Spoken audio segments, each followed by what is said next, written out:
Agora da gente falar sobre esporte aqui no Gazeta News, edição da manhã. Nath já está aqui conosco. Sei, né, que já temos muita coisa, então vamos lá falar aí para a nossa audiência.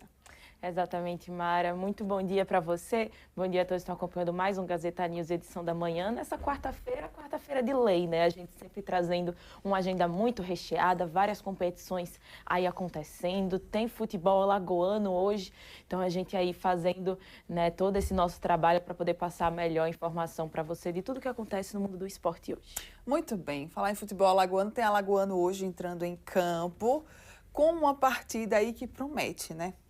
Exatamente. Ontem a gente deu um spoilerzinho, né? Isso. E hoje a gente vai conseguir aí matar até essa saudade mesmo de ver, né? Hoje a gente tem a Copa do Brasil que está rolando. A gente passou ontem os jogos que já se iniciaram. A terceira fase da Copa do Brasil teve início ontem. A gente vai falar um pouquinho mais dela, mas antes a gente vai falar sobre os nossos representantes e um representante em específico, porque hoje temos CSA e Grêmio no Estádio Rei Pelé, às 9h30 da noite, realizando esse primeiro jogo, esse jogo de ida, né, da terceira fase da Copa do Brasil. Um dos nossos representantes alagoanos, CRB, também vai jogar durante essa semana, mas hoje é o CSA que tem aí essa missão, né, de representar Alagoas em campo e contra um grande time do futebol brasileiro, que é a equipe do Grêmio. A gente vendo aqui todo o esquema de arbitragem que a gente vai ter dessa partida. Os três árbitros principais vão ser de Minas Gerais, o árbitro principal, né, o Paulo César, o assistente 1, Ricardo Júnior, e o assistente número 2, Leonardo Henrique. A gente também vai ter o quarto árbitro, Rafael Carlos, que ele é de Alagoas. E para essa partida teremos uma novidade, né? Teremos o VAR. Então, terceira fase da Copa do Brasil, a gente vai ter o auxílio do árbitro de vídeo, que ele vai ser baiano, o Paulo Renato Moreira. Então, geram aí as expectativas, né? Essa Copa do Brasil que teve esse intervalo. E aí, CSA, que agora vai dar uma pausa no Campeonato Brasileiro da Série C, que estava disputando, e foca toda a sua atenção para essa partida de hoje, um confronto importantíssimo pela Copa do Brasil aí contra a equipe do Grêmio. Você que acompanha, Nath, quais que são as expectativas para o nosso representante alagoano hoje nessa partida? Quando a gente olha, né, o confronto, a gente já vê que pode se esperar um confronto difícil, né? Afinal, a gente vê um CSA que está passando por umas dificuldades nesse começo de Série C, e a gente para olhar como é que vem o retrospecto dessas duas equipes, né? O CSA, no começo dessa Série C, que teve agora apenas 3 rodadas, teve 2 empates, mas vem de uma vitória no final de semana contra a equipe do Náutico, uma vitória que pode ser o motivo aí de você trazer um gás novo, né? Você melhorar os seus ânimos dentro do clube, já que o clima não estava tão legal assim. Então, o CSA pode aí usar esse gás que veio dessa vitória, vai poder contar com seu torcedor presente no Estádio Rei Pelé também. Ontem a gente falou de ingressos e a última parcial que saiu assim foi que ingressos vendidos já tinha na faixa de 3.500 ingressos vendidos, né? Fora contando sócios, fora os ingressos que ainda podem ser adquiridos hoje, ingressos que podem ser adquiridos no momento da partida, né? E também os sócios torcedores, mas a esperança de ter um público cheio, né, no Estádio Rei Pelé, e isso tudo partindo para um lado positivo para ajudar o CSA. Olhando para o adversário do CSA, falando agora do Grêmio, né, se o CSA também não vive uma fase muito boa, o Grêmio está na mesma. Então são dois clubes aí que enxergam esse jogo de hoje como uma possibilidade de ter uma virada de chave, de mudar aí os ares, como está nesse começo de temporada. O Grêmio das competições, né, o Grêmio que está disputando competições sul-americanas, está disputando o Campeonato Brasileiro da Série A também. Nos últimos 3 jogos, o Grêmio teve um total de 3 empates. Então, teve empate contra o Internacional, teve um empate contra o Godoy Cruz e o empate na última rodada da Série A contra a equipe do Vitória. Então, são duas equipes que não vêm na sua melhor fase e que hoje chegam para disputar esse jogo da Copa do Brasil. É claro, o Grêmio vai ser um adversário difícil, afinal, é uma pedrada aí, né, no nosso futebol brasileiro. E também tem outra informação até legal para a gente estar debatendo. O atual técnico do Grêmio, não atual técnico, mas que está presente nessa comissão técnica do Grêmio, é o Luiz Felipe Scolari, o Filipão, né, que ele teve toda uma história representando a seleção brasileira e que, na realidade, o Filipão, ele começou como atleta no CSA. Então, o Filipão, ele foi jogador do CSA, o seu primeiro trabalho como comando técnico foi sendo técnico do CSA, então vai ter esse reencontro, né? Ele que passou falando durante a semana toda aí sobre esse confronto, mas assim, é um confronto interessante da gente ver. Eu enxergo dificuldades para os dois lados, né? Mas um favoritismo ainda pende para o lado do Grêmio pelo peso que tem essa camisa. E o CSA vai entrar em campo hoje nessa difícil batalha de acabar com esse favoritismo e talvez trazer esse favoritismo para o lado de Alagoas. Vamos lá, né? Mas a gente descobre sobre o que foi que rolou. Bem, falar em Copa do Brasil, ontem, né, tiveram confrontos aí pela terceira fase. Vamos então mostrar os resultados, Nath? Fazer aquele giro. Vamos sim, porque já foi esses primeiros jogos que já trouxe uma super emoção. A gente teve muitos empates, a gente teve vitórias também de grandes clubes brasileiros. Então vamos dar uma olhada nos resultados de ontem, né? A rodada da Copa do Brasil, essa terceira fase, começou com 5 jogos. A gente começou com a vitória do Internacional contra a equipe do Maracanã. O Internacional que até teve a oportunidade aí de fazer um placar mais largo, né? Venceu o Maracanã apenas por 1-0. Acontece que o Alan Patrick acabou perdendo um pênalti, né? Antes do Internacional conseguir marcar o gol. E é o Gustavo Prado que marca nos acréscimos só para a equipe do Internacional garantindo essa vitória e essa pequena vantagem aí, né, na Copa do Brasil, que tem jogos de ida e de volta. A gente teve um empate entre Retrô e Fortaleza. O Retrô conseguiu abrir o placar com o Richard Franco ainda no primeiro tempo e o Lucero para o Fortaleza empatou, deixou tudo igual no segundo tempo da partida. A gente também teve ali o empate entre Maringá e Atlético Mineiro, entre 2-2, e esse jogo, além, né, do placar que mostra a disputa que foi da partida, gerou muita polêmica também. O Maringá abriu o placar no primeiro tempo e aí também, ainda no primeiro tempo, o Igor Rabelo deixou tudo igual para a equipe do Atlético Mineiro. Então, no primeiro tempo, a gente teve aí 1-1, a partida já começou super disputada. No segundo tempo, o Fausto Vera marcou um gol contra a favor da equipe do Maringá. Então, o atleta do Atlético Mineiro marcou esse gol contra e ajudou a equipe do Maringá, que vencia o jogo ali por 2-0. O Hulk, ele empatou novamente a partida, deixando tudo em 2-2. E nos momentos finais, né, onde a polêmica veio, a gente teve uma disputa ali na pequena área e a gente teve a camisa de um dos jogadores do Maringá foi puxada por um atleta do Atlético Mineiro. Então, naquele lance de disputa, todo ali aquele empurra da pequena área, foi muito questionado sobre um possível pênalti. Né? No momento da partida, os jogadores do Maringá reclamaram, falaram com o árbitro, que inclusive a gente teve um árbitro alagoano, era o Denis Ribeira Serafim, que estava apitando essa partida. O VAR chegou a chamar, o Denis analisou o VAR, mas acabou não dando pênalti. Na minha visão do lance, era pênalti, era claro. Uma penalidade. E o Denis Ribeira Serafim, mesmo depois de olhar, né, o VAR, ter esse auxílio do árbitro de vídeo, não marcou a penalidade, está sendo aí gerando muita polêmica, né? Foi a polêmica, toda rodada a gente tem uma polêmica, essa foi a polêmica da arbitragem que a gente teve ontem. Mas aí o jogo acabou em 2-2 nessa partida. A gente teve também a vitória do Fluminense por 1-0 contra a equipe da Aparecidense. Quem marcou a favor do Flu foi o Keno.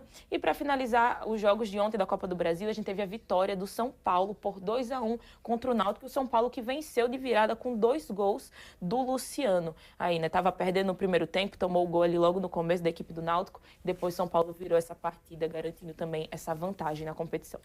Muito bem. E hoje, além do CSA e Grêmio, também teremos outras partidas pela Copa do Brasil?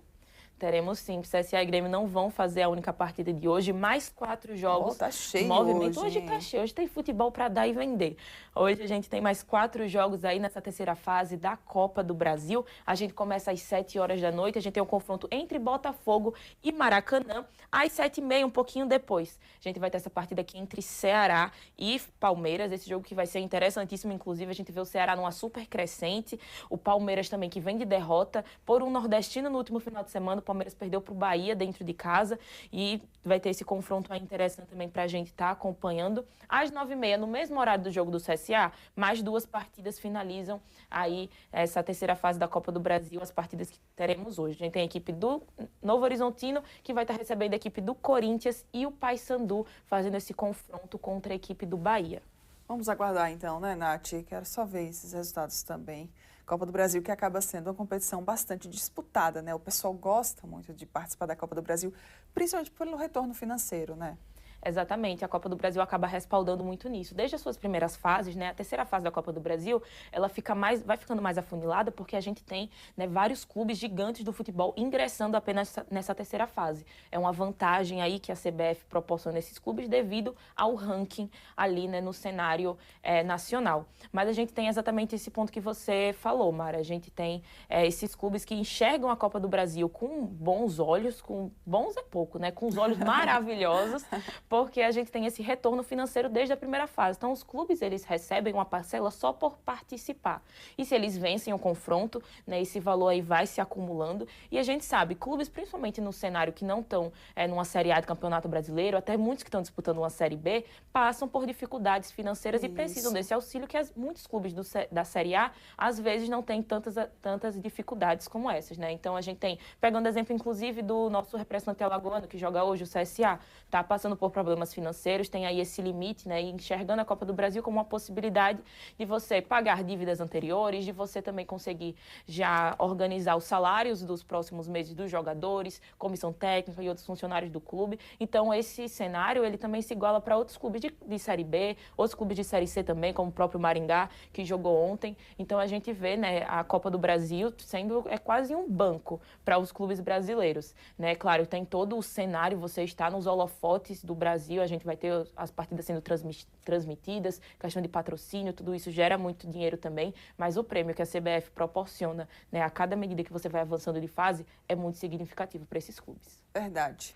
Bem, e ontem, né, começou a semifinal da Champions League, esse campeonato europeu que as pessoas adoram acompanhar, né, quem gosta muito de futebol. E eu já quero aqui saber qual que foi o resultado, viu, Nath? Mara, eu vou falar que eu ziquei mais uma vez. Eu ziquei mais uma vez. Nossa! Eu ziquei mais uma vez. E assim, eu achei que até a gente ia ter umas mudanças aí. Porque a gente olha para a partida, a gente vê 1-0 para o PSG, né? O PSG eu achei até, e a gente na verdade, falou que ia ser um ontem. resultado mais substancial, né? Assim, devido àquelas goleadas que a gente estava vendo, né, na fase anterior. Exato, a gente teve 2 clubes que venceram por placares extensos. Tanto gol que chega deu aquela emoção, mas muitos placares, né, de muitos gols. Então, o Arsenal teve vitória por 3-0, teve vitória por 3-1, o Paris Saint-Germain também teve vitórias, né, de muitos gols que a gente criou essa expectativa para essa partida de hoje. Para essa partida de hoje não, desculpa, para essa partida de ontem. E a gente teve apenas uma vitória por 1-0 e esse placar que foi construído nos primeiros minutos do primeiro tempo, né? O PSG, ele abriu o placar aos 3 minutos do primeiro tempo com um gol do Dembélé, ele que acaba deslocando ali o goleiro do Arsenal, faz esse 1-0 e depois do gol a gente não teve um jogo morno, né? Muito pelo contrário, a gente vê o resultado assim, parece que foi um jogo morno, aquele jogo monótono de tarde, mas a gente teve um jogo até muito emocionante. Disputado, o Arsenal, né? Exatamente. Depois do gol, o Arsenal não ficou abalado, né? O Arsenal procurou ali, né, empatar a partida e correr atrás para poder virar o jogo, inclusive com um brasileiro, Gabriel Martinelli, que joga no Arsenal, ele foi um dos destaques também dessa partida, mas o Arsenal foi aquilo, tentou e acabou não conseguindo empatar o jogo. O PSG se sagrou com essa vitória, uma pequena vantagem, mas mesmo assim uma vantagem para o jogo de volta, garantindo aí esse 1-0 jogando fora de casa, que também é um fator importante, né? Verdade, mas assim, se a gente for olhar, né, 1-0 para o PSG, não é esse resultado, claro, né, é uma vantagem, mas também assim, não é algo que é impossível, né, para o Arsenal. Ele poderia, né, assim, se no jogo de volta ele conseguir ali um 2-0, por exemplo, no agregado, vai passar, né? Exato, é um placar que dá para reverter, né? Foi uma vantagem pequena, assim, construída, né? Uma vitória tem que ser celebrada, mas é um placar que deixa essa brecha para o Arsenal conseguir reverter no jogo de volta, ou até mesmo o Paris Saint-Germain já pegar essa vantagem e aumentar ainda mais quando estiver jogando em casa, no Parque dos Príncipes. Então, é um jogo que ele já proporciona essa emoção. O que a gente pode esperar da emoção na segunda partida, né? A gente teve 1-0zinho, talvez até meio tímido nessa primeira semifinal, mas a gente já no segundo jogo, que vai valer mesmo, vai valer a vaga na grande final da Champions League, vai ter esses 2 times aí, tanto o Arsenal batalhando para virar o jogo mais rápido possível e garantir uma classificação, e também o PSG não só mantendo esse resultado, mas querendo construir um placar acima e um placar maior para também se garantir numa final. Bom, vamos aguardar agora o jogo de volta. É quando, hein? Já tem data? Os jogos de volta, eles estão próximos aí para as próximas semanas, né? A gente vai ter... Deve ser em maio, né? Exato. A gente vai ter... teve esse jogo ontem, a gente tem mais um jogo hoje pelas jogos de ida da semifinal e a gente geralmente tem um intervalo aí de 1 semana até a próxima partida. Então, a gente vai ter aí um intervalo para as equipes se prepararem e depois a gente tem os confrontos de volta. Mas a gente também traz todas as informações depois que a gente vê como é que o chaveamento ali vai se desenhando. Né? Mas nas próximas semanas a gente vai ter essa martelada, né, a decisão final de como vão ficar as datas das partidas de volta. Muito bem. E hoje tem outro jogo, né, que você estava falando aí de jogo de ida, olha aí, às 16 horas. Vamos então falar, né, Inter de Milão e Barcelona. Inter de Milão e Barcelona, ou Barcelona e Inter de Milão, a gente vai ter esse jogo às 4 horas da tarde. Né, um jogo muito importantíssimo também para a equipe do Barcelona e também para a equipe da Inter. A gente teve toda essa disputa aí acontecendo nas partidas anteriores. Né, o Barcelona que veio de uma super vitória, a Inter também, foram confrontos nas quartas de finais que foram muito decisivos. Então a gente fica aí com essa grande expectativa desse confronto também. Ontem a gente teve apenas 1-0, né, e a gente ficou nessa expectativa de ontem, daquele jogo de ida, e a esperança de hoje é que a gente possa ter um jogo de mais gols, né? Quem sabe a gente vê aí mais gols entre essas equipes, mas são duas equipes também que desenharam um grande caminho para essas semifinais, né? Barcelona também e a Inter de Milão, que lutaram bastante. A gente vê até um favoritismo pendendo para o lado do Barcelona, não só por estar jogando em casa, mas também por toda a Champions League que vem fazendo. É um Barcelona aí um dos grandes favoritos a levantar a taça de campeão. Já ia perguntar se você queria fazer hoje, assim, o seu palpite. Eu acabei já adiantando o meu palpite, já falando aqui que eu acho que vai dar Barcelona, mas eu acho que vai ser um jogo disputado também. Ontem eu ziquei, né? Amanhã a gente vai descobrir se eu ziquei ou não. Mas essa Champions League, ela tá assim. Tem favoritismo? Tem. Mas quando entra em campo, ali 11 contra 11, tudo muda. A gente tem essa disputa aí acirrada entre as duas equipes. Muito bem, Nath. Fechamos então o futebol por aqui hoje no Gazeta News, edição da manhã.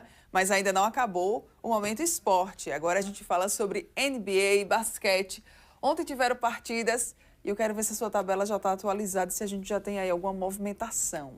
A tabela está atualizada, a gente já tem esse chaveamento aí atualizado. Partidas de ontem que foram decisivas, né? A gente vai dar uma olhada aqui no nosso chaveamento, muita coisa aí já sendo decidida. A gente começa aqui olhando, né, do lado da Conferência Oeste, a gente teve poucas mudanças, tanto porque na Conferência Leste teve toda uma nova configuração ali, mas na Conferência Oeste a gente teve a partida entre Nuggets e Clippers. Os Nuggets que venceram a partida, né? A gente falou desse confronto ontem entre essas duas equipes e estava tudo empatado, né? Tava no 2-2. É um dos confrontos aí desse primeiro round das playoffs que vem mais, sendo bem disputado, né? Um jogo ganha, no outro jogo tudo muda. Então a gente teve aí o Nuggets conseguindo sair um pouquinho mais à frente, fazendo um 3-2 contra os Clippers. Ainda na Conferência Oeste, a gente teve a partida também entre a equipe dos Warriors, os Rockets, tudo seguindo aqui 3-1, né? A gente teve Lakers com um ponto contra os Timberwolves. 3, a mesma coisa aqui se repetindo contra os Rockets e os Warriors. E a gente também já tem o Thunder já encaminhado, só esperando quem vai ser o seu adversário.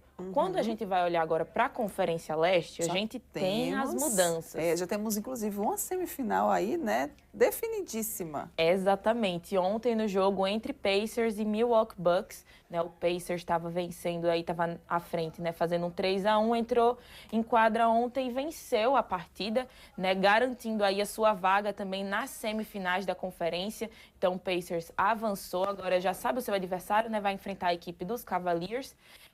Essa semifinal que ainda vai dar uma segurada um pouquinho, que a gente tem outros jogos aqui do primeiro round ainda acontecendo, mas a gente também teve outra definição, né? A gente já consegue olhar ali embaixo, o Orlando Magic se despediu ontem da competição, né? Acabou sendo derrotado. Já tá preto e branco, né? Já teve essa despedida.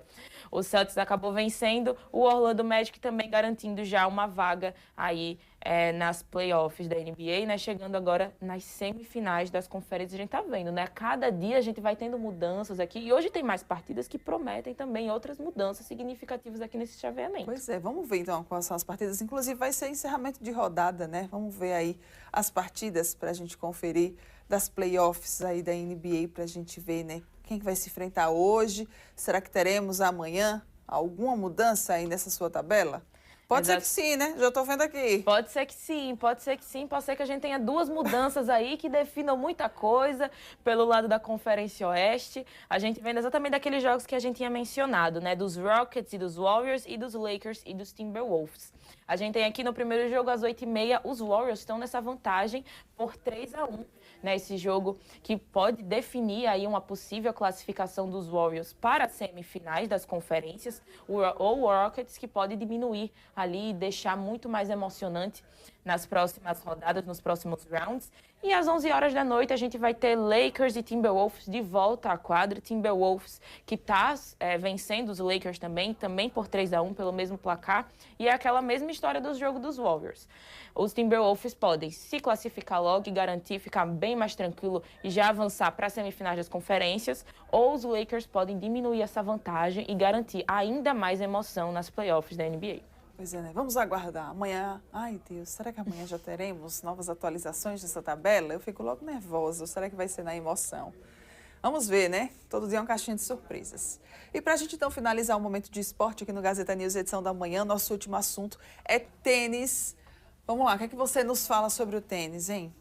A gente vai falar de tênis agora porque hoje tem ele de volta à quadra. Não deu pra sentir saudade. A gente falou aqui no começo da semana que o João Fonseca, infelizmente, tinha sido eliminado do Open de Madrid, mas não deu nem pra sentir saudade porque o João Fonseca já teve que levantar a cabeça, voltar ali a fazer os seus treinos, porque agora ele vai estar enfrentando uma outra competição.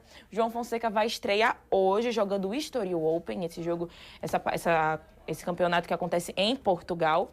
Né? Então a gente já tem aí o João Fonseca de volta às quadras. A partida hoje está prevista para acontecer às 2h30 da tarde. A gente sabe que o tênis tem aquela margem de erro, né? Ali algumas partidas podem demorar mais que as outras, mas aí a previsão é que o João Fonseca entre nas quadras às 2h30 da tarde e vai jogar contra o holandês. Esse cara daqui, o Jasper de Jong, né? A gente vai ter essa grande disputa aí, essa estreia, né, do João Fonseca nessa nova competição. E o Jasper, que ele no ranking ali do ATP, ele está na posição 93. Então tende a ser um grande confronto, né, que a gente vai ter. Eles que são jovens, ambos têm idades ali parecidas. E a gente fica nessa expectativa também. E como a gente sempre fala, né, desejando a boa sorte para o João Fonseca dentro de quadra. É Brasil no tênis, representando a gente agora em mais uma competição. Verdade, né? Tomara que tenhamos aí um resultado positivo para o João, para o tênis brasileiro. A gente fica aqui sempre na torcida. Nath, muito obrigada pela sua participação. Amanhã a gente retorna? Exatamente. Amanhã a gente tem o nosso retorno para trazer todas essas informações, né? Informação dos jogos de ontem, muito mais notícias para vocês durante toda a semana aí do mundo esportivo. Muito bem, obrigada mais uma vez, tá? Boa tarde, bom dia, boa tarde, né? A gente já vai assim, logo no boa tarde. Já é um boa tarde com bom dia. Obrigada, muito obrigada. Olha, vai ter mais esporte daqui a pouco, tá? Aqui na programação da Gazeta News, com o Gazeta News Esportes. Orlando e Matheus vão te atualizar sobre tudo a partir das 12h30. Então não sai daí, continua aqui acompanhando toda a nossa programação. Agora a nossa informação é que as escolas públicas